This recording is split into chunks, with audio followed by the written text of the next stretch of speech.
네, 이번 주에 어떤 집사님을 만났는데 집사님 부부 이렇게 그 집사님께서 아내를 가르치면서 목사님 제 아내는 제게 노또예요 그러더라고요. 그래서 너무 감동돼서 이렇게 귀하게 여기는구나 해서 제가 엄지를 쫙 하고 보내드렸어요. 그랬더니 그 집사님 하시는 말이 제 아내는 노또라서 안 맞아요. 안 맞아도 너무 안 맞아요. 나하고 너무 안 맞아요. 그러시더라고요.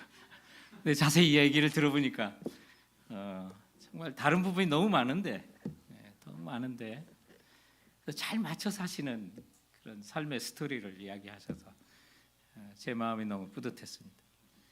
부부가 어찌 같을 수 있겠습니까? 성격이 다 차이가 있고 또 다르기 때문에 돕는 배필로서 우리에게 주시는 거 아닙니까? 오늘 본문에 보면 아브라함이 사라와 함께 정말 사별할 때까지 아름답게 잘 산 모습이 나옵니다. 그러다가 오늘 이제 사라가 오늘 본문 1절에 보니까 127세로 이제 세상을 떠나는 그런 슬픈 소식을 오늘 본문을 통해서 보게 됩니다. 그래야 아브라함은 이제 사라가 죽어 또 장사할 묘지를 구입하는 그런 내용들이 있는데 사라가 죽을 때 1절에 127세다고 이렇게 소개를 하고 있는데 성경 전체에서 여성의 죽은 나이를 말한 경우가 오늘 이 기록이 유일합니다. 아마 여인인 사라가 이렇게 나이를 죽었을 때 그 나이를 표현하는 것을 보면 열국의 어머니이시기 때문에 그 중요성 때문에 이렇게 그의 나이를 소개하지 않았을까. 이때 아브라함의 나이가 137세였고 또 아들 이삭이 이제 사라 90세에 낳았으니까 37세의 장년에 되었습니다. 우리가 성경을 보면 아브라함과 사라는 정말 잘 살았던 부부였다라는 사실을 깨닫습니다. 원래 우리가 잘 산다, 결혼 생활 잘한다 이렇게 표현할 때는 그건 좋은 관계 속에 산다는 뜻을 일컫는 말입니다.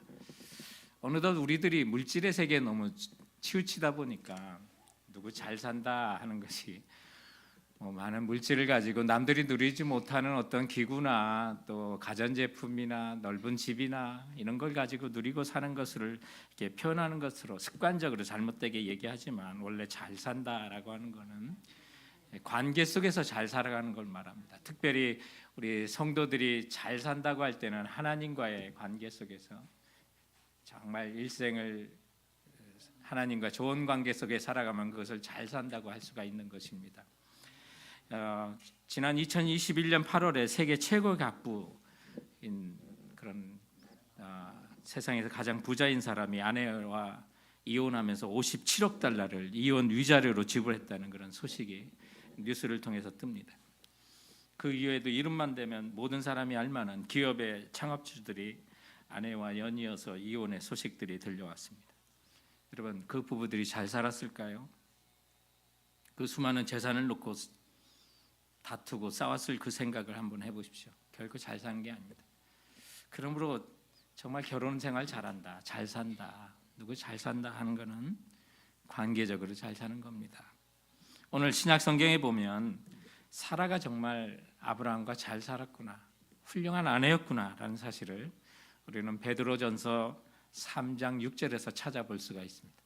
사라가 아브라함을 주라 칭하여 복종한 것 같이 너희가 선을 행하고 아무 두려운 일에도 놀라지 아니하므로 그의 딸이 되었느니라 라고 사라 인생을 평가하고 있습니다.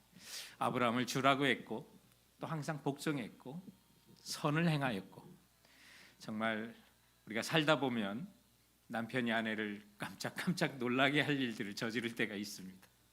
아브라함도 그랬습니다. 그런데 그 모든 두려운 일에도 놀라지 아니하므로 하나님의 딸이 되었다고 선포하고 있는 것을 볼 때 참 80여 년 정도로 추정되는 두 분의 결혼 생활이 물론 위기는 있었고요, 갈등이 없었던 건 아니고 또 아내를 뺏길 만한 굉장히 큰 위기도 여러 차례 있었던 것을 우리가 보게 되는데 참 잘 사셨구나, 우리가 그렇게 평가할 수가 있습니다. 여러분, 그러나 잘 살았던 그 부부의 생애도 영원하지 않다는 것입니다. 우리는 사랑하는 이를 먼저 하늘에 떠나 보내야 할 때가 있는 것입니다. 그리고 어찌할 수 없는 일을 우리가 만날 때 우리가 성도로서 그럼 그 순간에 어떻게 살아야 되는지 믿음의 조상 아브라함의 삶을 통해 보면서 우리에게도 인간적으로 무슨 일을 할 수 없을 때, 그리고 사랑하는 이가 우리 곁을 떠났을 때 어떤 믿음의 길을 걸어야 되는지 본문을 통해서 그 내용들을 살펴보고자 하는 것입니다. 첫 번째, 본문이 가르치는 교훈이 있다면 그것은 슬픔을 딛고 일어서는 수동적인 순종이 필요하다 하는 것입니다. 일생에 살아가면 주님의 말씀에 우리가 정말 물질을 드리고 내가 발로 달려가고 손을 행하고 능동적으로 순종해야 될 일이지만 그 현실을 믿음으로 받아들여야 될 수동적인 순종이 필요할 때가 있습니다.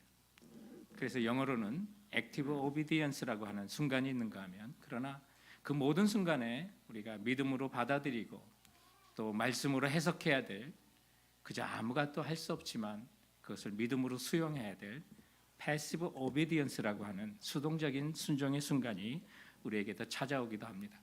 오늘 본문에 보면 아브라함이 바로 이런 수동적인 순종의 그 순간이 찾아온 것입니다. 인간적으로 그가 아무리 돈이 많고 능력이 있어도 어찌할 수 없는 그런 순간이 그에게 찾아온 것입니다. 그것은 그의 아내 사라가 127세에 세상을 떠난 겁니다. 그래서 오늘 본문의 2절에 보면 사라가 가나안 땅 헤브론 곧 기랏 아르바에서 죽음에 아브라함이 들어가서 사라를 위하여 슬퍼하며 애통하다가라고 말합니다. 그 어떤 순간에도 아브라함이 울었다는 표현이 없는데 오늘 비로소 아내가 죽은 그 순간에 슬퍼하며 통곡하는 장면이 오늘 본문 속에 있습니다. 그 어떤 이별보다도 배우자와의 사별은 더 슬프고 애통한 것입니다. 그 슬픔과 애통은 없어지거나 잊혀지지 않는 것입니다. 시간이 지나면 무뎌질 뿐인 것입니다. 제가 말씀을 준비하면서 50여 년 부부 생활을 하다가 남편을 잃은 어느 믿음이 좋으신 분에게 그 순간이 어땠어요? 2년 이상 목사님, 제 마음에 고춧가루가 누가 항상 뿌리는 것 같았어요. 그리고 지금도 문득 그 순간이 떠올라요. 그처럼 가슴 아픈 순간을 제게 설명해 주시기도 했습니다. 이처럼 인간적으로 우리가 아무것도 할 수 없을 때가 있습니다. 그러나 그 순간에 믿음으로 받아들이고 천국에 대한 소망으로 다음 걸음을 내딛는 바로 그 믿음, 그 순종, 그것이 바로 수동적인 순종의 순간이 되는 것입니다. 오늘 본문에 보면 사라의 죽음 앞에 그저 망연자실하고 모든 걸 포기하고 의욕을 잃고 쓰러져 있는 아브라함이 아니라 오늘 그 순간에 사라를 위한 묘지를 구하러 일어나는 그 시체 앞에서, 그 아픔 앞에서 다시 일어나 묘지를 구하는 아브라함의 모습이 3절과 4절에 등장합니다. 그래서 그 시신 앞에서 일어나 나가서 해족속에게 말하 이르되 나는 당신들 중에 나그네요 거류하는 자이니 당신들 중에서 내게 매장할 소유지를 주어 내가 나의 죽은 자를 내 앞에서 내어다가 장사하게 하소서. 그가 할 일을 알았고 그가 그 다음 스텝으로 넘어가는 장면들을 보면서 우리 그리스도인들에게도 하나님 말씀에 순종하고 믿음으로 살 때는 능동적으로 순종이 필요할 때가 있는가 하면 수동적으로 그것을 믿음으로 또 영적으로 해석해야 하고 받아들여야 될 수동적인 순종이 필요할 때가 있다는 사실을 배우게 됩니다. 예를 들어서 아브라함이 하나님의 명령에 따라 이삭을 데리고 모리아 산으로 가서 이삭을 죽여 번제로 드리는 그 순종은 능동적인 순종이었다면 오늘 본문에 등장하는 아내 사라를 먼저 세상으로 떠나보낸 이 순간만큼은 그가 아무것도 할 수 없는, 그러나 믿음으로 그 모든 것을 해석해야 되는 수동적인 순간의 순종에 정말 필요한 그때라고 오늘 이 본문은 우리들에게 가르쳐주고 있는 것입니다. 아브라함이 할 수 있는 일이 아무것도 없었습니다. 그저 그것을 믿음으로 해석하고 받아들일 수동적인 순종만 할 뿐이라는 사실입니다. 아브라함은 사라의 사망을 현실로 받아들인 겁니다. 그리고 하나님의 행하실 섭리를 온전히 받아들일 수밖에 없는 그 순간이 찾아오게 된 것입니다. 사랑하는 성도 여러분, 우리가 예수 그리스도를 믿고 또 침례받고 하나님의 자녀로 선포할 때는 우리가 그리스도와 함께 장사되고 그리스도와 함께 죽음에서 부활하는 것을 침례로도 표현하고 우리가 믿음으로 그렇게 고백합니다. 로마서 6장 4절과 골로새서 2장 12절에 그러므로 모든 그리스도인이 그리스도와 함께 죽고 그리스도와 함께 산다고 그렇게 말씀하고 있습니다. 우리가 그리스도와 함께 죽을 때는 정말 능동적인 순종이 정말로 많이 필요합니다. 하나님이 내게 주신 그 말씀에 내가 순종할 때 정말 내가 살아있으면 능동적인 순종이 힘듭니다. 내 것을 희생해야 되고 드려야 되고 달려가야 되고 자존심을 구기고 미안하다고 그리고 사랑한다고 그렇게 수많은 일을 할 때는 능동적인 순종이 필요합니다. 그때는 그리스도와 함께 내가 죽는 그 순간이 찾아오기도 합니다. 그러나 이와 같이 내 힘으로 아무것도 할 수 없을 때, 사랑하는 이가 내 곁을 떠났을 때, 그때 진정으로 필요한 것이 그리스도와 함께 내가 부활을 경험해야만 합니다. 내가 그리스도와 함께 죽고 그리스도와 함께 다시 산다고 할 때, 죽음에서 다시 일어나신 그리스도와 함께 다시 일어나는 그 순종이 필요한 순간이 바로 수동적인 순간이 될 것입니다. 그러므로 사랑하는 성도 여러분, 오늘 본문을 통해서 정말 우리들에게도 내 힘으로 어찌할 수 없는 내 사랑하는 가족이 세상을 먼저 떠나는 일도 있을 거고 아무것도 할 수 없는 일이 찾아올 때 사랑하는 성도 여러분, 그 순간이 우리 하나님께 그리고 주님께서 주신 말씀에 수동적으로 믿음으로 순종해야 될 그런 순간이라는 사실 믿으시기 바랍니다. 오늘 본문 4절에 보면 아브라함이 자기 자신을 나그네요 거류하는 자라고 표현합니다. 나그네라는 것은 타향에서 잠시 지나가는 사람입니다. 여행하는 사람입니다. 그가 돌아갈 본향이 있다는 사실을 보여주는 거죠. 우리 성도들이 돌아갈 본향은 천국입니다. 솔직히 말하면, 정직하게 말하면 우리도 언젠가는 다 죽습니다. 조만간 나그네의 여행길을 마치고 본향에 돌아갈 것입니다. 그러므로 우리가 사랑하는 이를 잃었을 때 우리에게 하늘에 하나님이 지으신 영원한 생명의 집 본향이 있다는 사실, 그리고 그날에 우리가 부활의 몸을 입고 영원히 살 것을 우리가 받아들이고 그 확신과 믿음 속에서 그 아픔을 이겨나갈 수 있는 우리 성도들 되시길 주님의 이름으로 축원드립니다.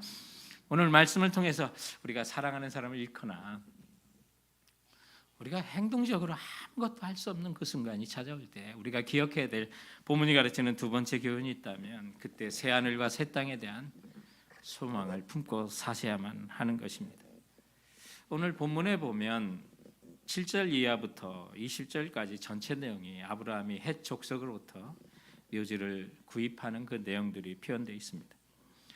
성경은 사라의 죽음에 대해서 2절 잠깐 표현합니다. 1절에는 그나마 127세까지 살았다 표현하고요. 열국의 어머니인데 사라의 죽음에 대한 표현은 단지 한 절에 표현을 하고 있습니다. 그리고 그 나머지를 보면 사라를 장사하기 위한 막벨라 굴과 그 굴이 위치한 밭을 구매하는 이야기를 이상하리만큼 자세히 기록하고 있습니다. 아니, 묘지를 구입하는 것이 뭐 그리 중요할까? 막벨라 굴이 그리 큰 것도 아닌데. 물론 아브라함이 볼 때 아내 사라를 이제 죽었으니 장사할 또 안치할 무덤이 필요한 것은 정말 중요한 것이고 필요한 것이니까 그렇게도 했겠거니. 그런데 그렇게 볼 때에는 너무 사라의 죽음에 대한 기사는 짧고 그의 묘지를 구하는 기사는 너무 긴 것을 보게 됩니다. 그렇다면 묘지를 구하는 일이 뭐 그렇게 자세하게 설명할 필요가 있었을까요? 중요하기 때문에 그렇습니다. 그 막벨라 굴을 구입하는 그 과정이 영원한 나라와 연결되어 있기 때문에 그렇습니다. 그래서 그 땅을 구입하는 그것을 궁극적으로 하나님께서 우리에게 약속하시는 언약의 성취와 연결되어 있고, 나아가 그리스도께서 우리의 죄와 그 값을 인하여 사망에서 우리가 죽게 되었던 자를 구하기 위한 무한한 주님께서 십자가의 값을 치르는 은혜의 그림자가 됩니다. 그리고 또한 막벨라 굴을 구입하는 그 과정이 아브라함에게 하나님께서 주마한 그 땅에 비로소 작은 땅이지만 처음으로 그 땅을 얻게 되는 너무나도 중요한 시작이요 사건이 되는 것입니다. 그래서 장차 그 땅을 하나님께서 우리 모두에게 그리고 후손에게 반드시 그 땅을 주시겠구나 하는 그 시작이 되는 것이기 때문에 너무나도 중요한 그런 내용이 되는 것입니다. 결국 오늘 우리에게 주신 그 본문은 우리도 사랑하는 자를 잃었을 때 새 하늘과 새 땅을 바라보게 하는 영원한 소망을 우리에게 보여주고 있기 때문에 이것은 너무나도 중요한 것입니다. 그러므로 내가 정말 믿는 가족이 떠나고 사랑하는 이가 이 세상을 떠나고 인간적으로 무엇을 할 수 없는 그 순간이 찾아올 때, 성도 여러분, 그때 예수의 은혜로 얻은 새하늘과 새 땅을 바라보시기 바랍니다. 우리 구원 얻은 모든 자가 그 나라를, 영생을 소유하고 있다는 사실, 그리고 그 천국에서 내 사랑하는 자를 만날 거라는 그 확신을 분명히 가지시기 바랍니다. 이 은혜를 누가 주셨습니까? 예수님께서 그 육체를 찢어 보혈을 흘려 우리를 죄로부터, 그 죄의 결과인 사망으로부터 우리를 건져주시고 사셨다는 사실 기억하십시오. 그래서 오늘 본문에는 굳이 그게 그냥 주겠다는 그 땅을, 아브라함은 그 땅을 굳이 사겠다고 계속해서 그 땅에 주인에게 매달리는 장면이 오늘 본문에 나옵니다.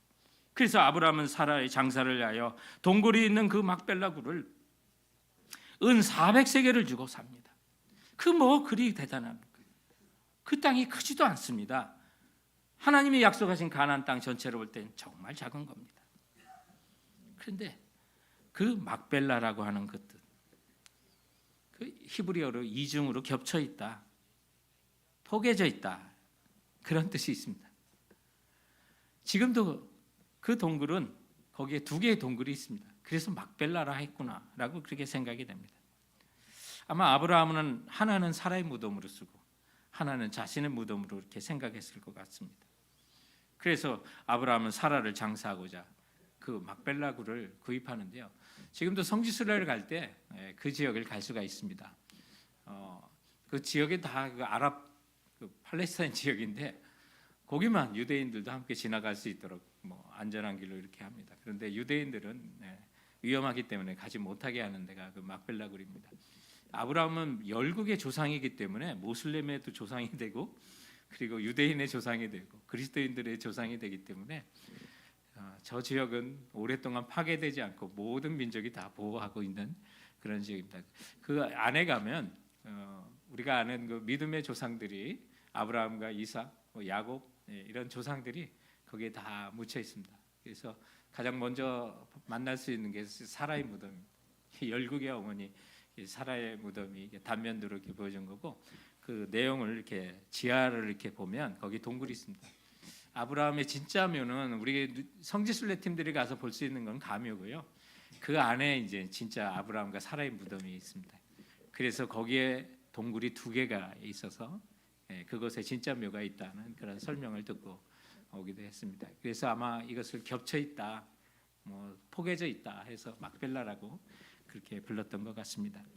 근데 오늘 본문에 보면 이 막벨라 굴과 밭의 소유가 소알의 아들 에블론이라는 사람이 갖고 있었던 땅이었습니다.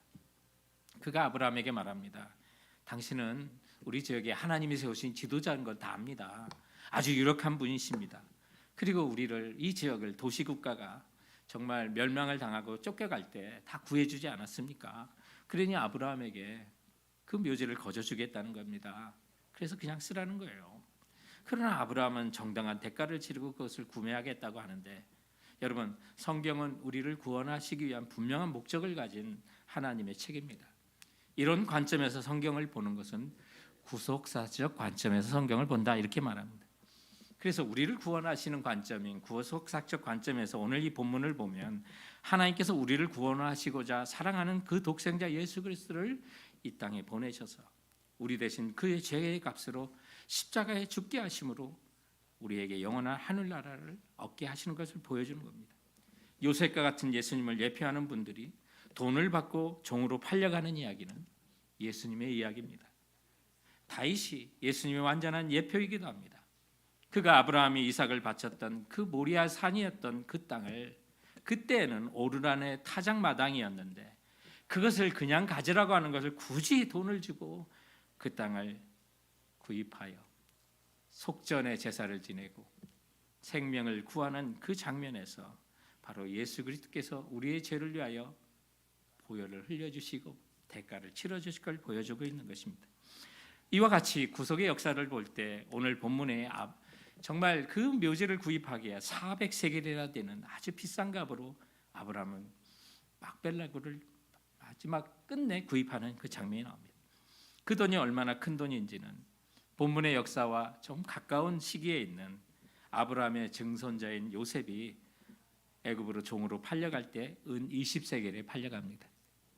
그 당시에 노예의 가격이 비슷한 시기에 하무라이 법정에 은 20세겔로 성문화되어 있습니다. 그렇다면 오늘 본문의 40세겔은 노예 20명의 가격에 해당하는 굉장히 큰 돈이구나라고 생각하면 여러분 잘 이해할 수가 있습니다.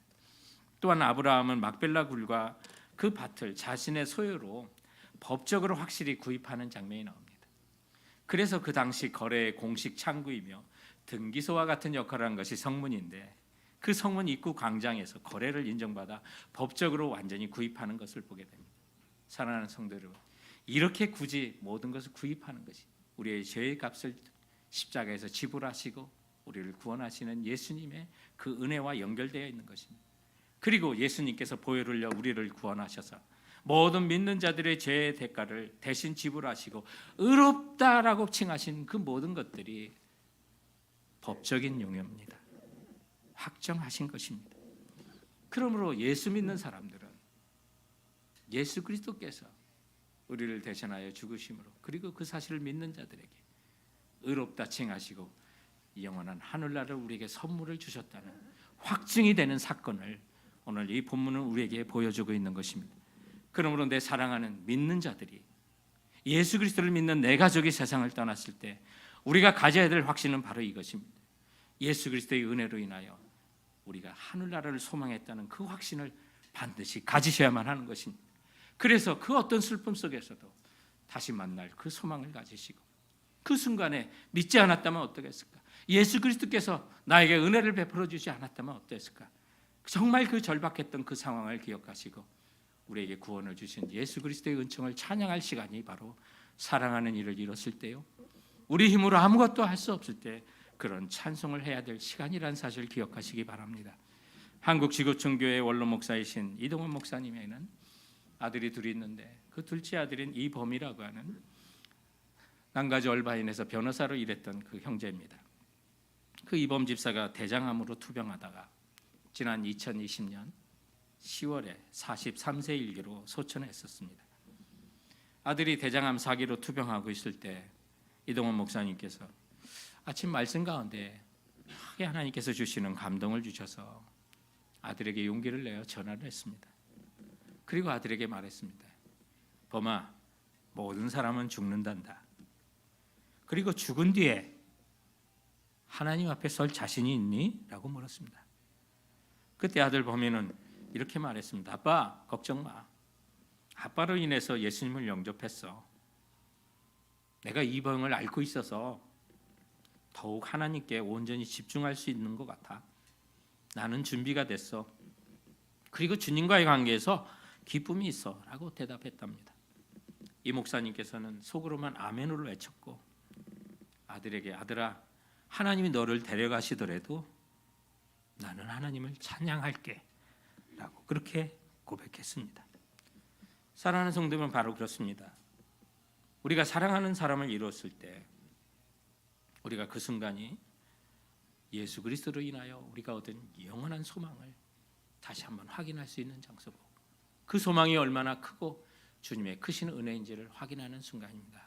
그러므로 우리가 정말 인간적으로 어찌할 수 없는 일을 당했을 때, 그리고 사랑하는 이와 배우자를 잃었을 때, 사랑하는 성도 여러분, 예수 그리스도로 인하여 우리에게 주신 그 구원의 은총과 그분께서 약속하신 새 하늘과 새 땅을 바라볼 수 있는 믿음의 사람이 되시길 주님의 이름으로 축원드립니다. 오늘 말씀을 통해서 우리가 사랑하는 일을 또한 잃었을 때 가져야 될 또 하나의 자세는 이 땅에서 우리가 사야 할 새 하늘과 새 땅이 있다는 사실 기억하십시오.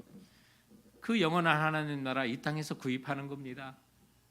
그리고 그 나라를 우리가 소유하며 살아야만 하는 것입니다. 오늘 아브라함은 사라를 장사하기 위해 구입한 그 막벨라 굴은 궁극적으로 우리가 얻을 하나님의 영원한 나라 새 하늘과 새 땅과 연결되어 있습니다. 막벨라 굴을 얻는 것은 영원한 하나님을 얻는 것을 이제 확신하게 되는 작은 증거가 됩니다. 그것이 우리 눈에, 또 아마 사라는 그 땅을 보지 못하고 죽었지만 아브라함과 함께 자기와 자기 후손들에게 그 가나안 땅을 영원히 줄 거라는 그 확신을 가지고 살았던 사람입니다. 그나마 아브라함은 좀 더 오래 살아서 그 땅의 일부를 지금 사고 있는 것입니다. 너무나도 중요한 것입니다. 비로소 사라를 장사하기 위하여 무덤을 사는 것이지만 하나님이 주마한 그 땅을 얻는 첫걸음을 시작하게 되는 것입니다. 그래서 정말 나와 내 자손에게 영원히 주신다고 하는 땅이구나라는 사실을 본인도 알고 후손도 알았기 때문에 훗날에 손자되는 야곱이 자신이 이집트에서 죽을 때 자신의 자손들에게 자신의 시신을 막벨라 굴에 묻어달라고 유언을 하는 장면이 나옵니다.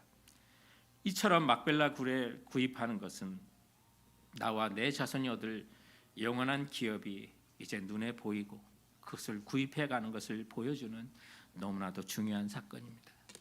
우리가 사랑하는 일을 잃거나 내가 아무것도 할 수 없는 일을 당할 때 우리에게는 영원한 주님이 약속하신 아픔도 없고 고통도 없고 다시는 눈물도 없는 그 나라를 우리가 이 땅 가운데 살아갈 수 있고 이 땅 가운데 누릴 수 있다는 사실을 여러분 기억하셔야만 합니다. 오늘 본문에 보면 아브라함이 그 땅을 수알의 아들 에불론이 포기하지 않고 그도 그냥 가지라고 말합니다. 그냥 가지소서 내 주여. 그러나 이 말은 그 땅을 그냥 주는 것처럼 보이지만 굉장히 위험한 요구입니다. 굉장히 위험한 유혹이 있습니다. 그것은 아브라함 생애 때만 그것을 빌려준다는 말입니다. 그리고 아브라함이 죽은 뒤에는 그 영원한 땅이라고 할 수 없는 것을 지금 말하는 겁니다. 그래서 에브론은 아브라함을 향하여 6절과 11절에 내 주여 내가 내 동족 앞에서 당신에게 드리오니 당신의 죽은 자를 장사하소서. 자기 동족 앞에 맹세합니다. 해족속 앞에 맹세합니다. 세상이 그렇습니다. 우리에게 계속해서 그렇게 유혹합니다. 그 땅 너 때만 너의 모든 소유, 너의 모든 재물, 너의 모든 명예, 너의 인생 이 땅에서만 즐기라고 네 생에만 즐기라고 우리에게 유혹합니다. 그것이 세상입니다. 그것이 사탄의 전략입니다. 그러나 우리가 사야 될 걸 영원한 하나님 나라를 사야 됩니다. 포기해서는 안 됩니다. 너 인생 너 살아가는 그동안 즐기라고 엄청나게 우리 유혹합니다. 그러나 그 순간에 아브라함은 계속해서 그 땅을 영원한 땅으로 팔라고 요구하고 있는 장면을 오늘 본문을 통해서 보십시오. 왜 그가 그렇게 포기하지 않고 구합니까? 하나님께서 그에게 하신 약속을 기억하기 때문입니다. 이 가나안 땅을 너와 내 자손에게 영원히 주겠다고 하신 그 하나님의 언약을 믿기 때문에 포기할 수가 없었던 것입니다. 그래서 4절에 첫 번째 가서 그 땅을 팔라고 말합니다. 9절에 두 번째 가서 팔라고 합니다. 13절에는 세 번째로 가서 그 땅을 자신에게 팔라고 계속해서 요구합니다. 무엇 때문에 그렇게 얘기합니까? 안에만 묻으면 되는 걸 왜 그렇게 얘기합니까? 하나님께서 그에게 하신 언약이 있었고 약속이 있었기 때문에 포기할 수 없었던 것입니다. 주님이 주마하신 그 땅입니다. 비록 큰 땅은 아니지만 그것은 시작입니다. 장차 하나님의 약속이 이루어질 것을 예고적으로 그림자로 보여준 것이기 때문에 그 땅에 대한 소유를 포기할 수 없었던 것입니다. 우리가 이 땅을 살아가면서도 어떻게 삽니까? 이 세상은 너 인생 너가 네가 사는 동안 즐기라고 말합니다. 너 그 돈 꼭 움켜잡고 너 그 생명 꼭 움켜잡고 네 생애 동안 그렇게 살라고 너만 잘 살면 되지 그렇게 요구합니다. 그러나 하나님이 주신 그 꿈을 갖고 있는 사람은 주님이 예비하신 영원한 하나님 나라 그 나라를 얻기 위하여 포기하지 않는 사람입니다. 아브라함이 그것을 보여주는 것입니다. 그리고 비록 작은 막벨라 굴을 얻었다 하지만 지금 이스라엘 민족과 그의 자손에게 주신 그 영원한 하늘나라를 보면 아브라함의 믿음이 옳았다는 거, 맞았다는 거, 하나님의 약속은 신실했다는 거 우리는 이제 알 수가 있는 것입니다. 그러므로 사랑하는 성도 여러분, 우리 앞에 수많은 일들이 찾아와도 영원한 하나님 나라 구입하는 것, 그리고 나의 사랑하는 정말로 가족이나 배우자가 이 세상을 떠났을 때 나는 남아서 영원한 하늘나라, 주님께서 약속하신 다시 사랑하는 이를 만날 수 있는 그 새 하늘과 새 땅, 그 땅을 소유하는 일에 포기하지 말고 달려가는 우리 성도들이 되어야 될 줄로 믿으시기 바랍니다.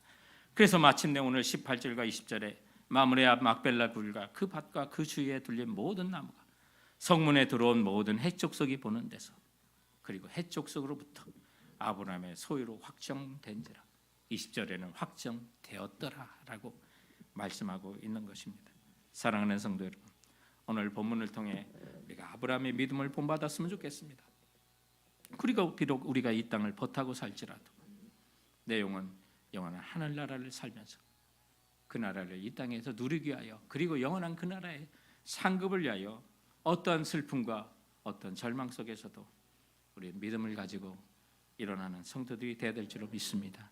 우리 이동원 목사님께서 대장암으로 임종을 앞둔 아들을 마지막으로 보고자 미국에 들어온다는 소식을 들었습니다.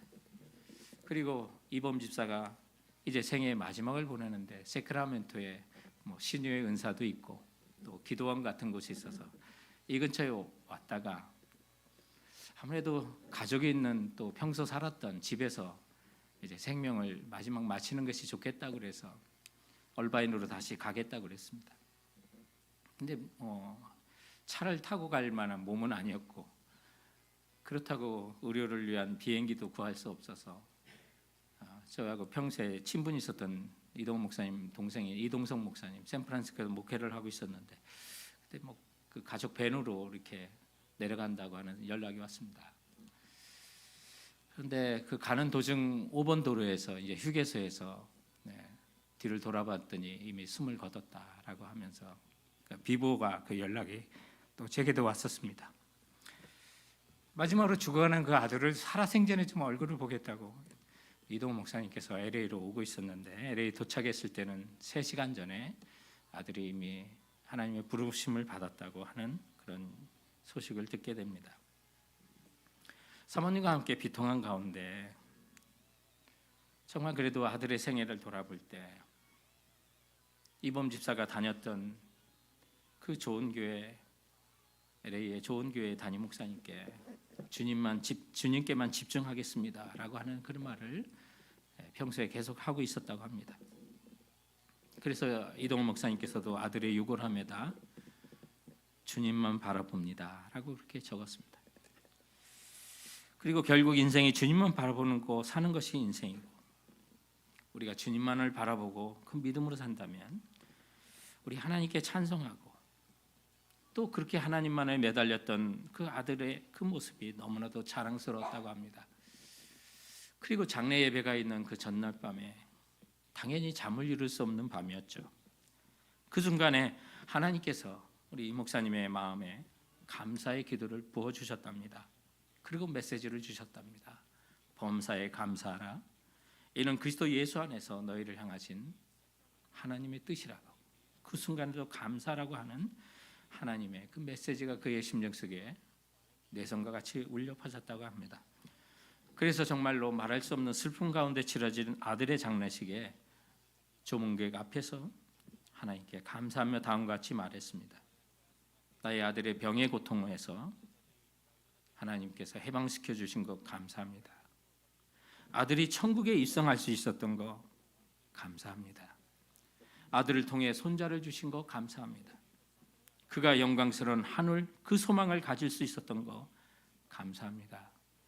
아들의 고통을 통해 하나님의 예수를 십자가에 내어주신 그 고통을 알게 해주신 것 감사합니다라고 고백했습니다. 그리고 돌아와서 보니 우리가 인생을 떠날 때 내가 얼마나 그리스도인답게 살았는가 그 척도가 되는 것이 정말로 2가지구나 하는 걸 깨달았답니다. 첫째는 내가 어떤 상황 속에서도 감사하는 사람인가. 그리고 둘째는 내 인생이 축복의 통로로 살았는가. 하나님이 나를 축복하신 것처럼 나도 전도와 이웃 돕기로 축복을 남기는 일이 얼마나 나는 하고 이 땅을 살았는가. 그 중요함을 알게 되었다는 것입니다. 그리고 또 하나, 아들이 죽은 뒤에 내게는 천국이 너무너무 사모하는 나라가 되었습니다 라고 말했습니다. 아들과 함께 천국에서 예수님과 하나님을 예배한 날을 비로소 진정으로 기다려진다고 했습니다. 사랑하는 성도 여러분, 주께서 우리를 위해서 예배하신 그 하나님 나라, 그 천국을 우리가 이 땅에서 얼마나 소유하고 예수 그리스도께서 내게 그 은혜를 선물해 주신 것을 얼마나 감사하면서 사랑하는 일을 잃거나 우리가 인간적으로 그 무엇을 할 수 없을 때 주께서 예배하신 우리에게 다가오실 그 새 하늘과 새 땅을 바라보시고 그 어떤 아픔도 어려움도 극복해 나갈 수 있는 우리 성도들 되시길 주님의 이름으로 축원드립니다. 기도하시겠습니다. 최근에 여러분 또 여러분 배우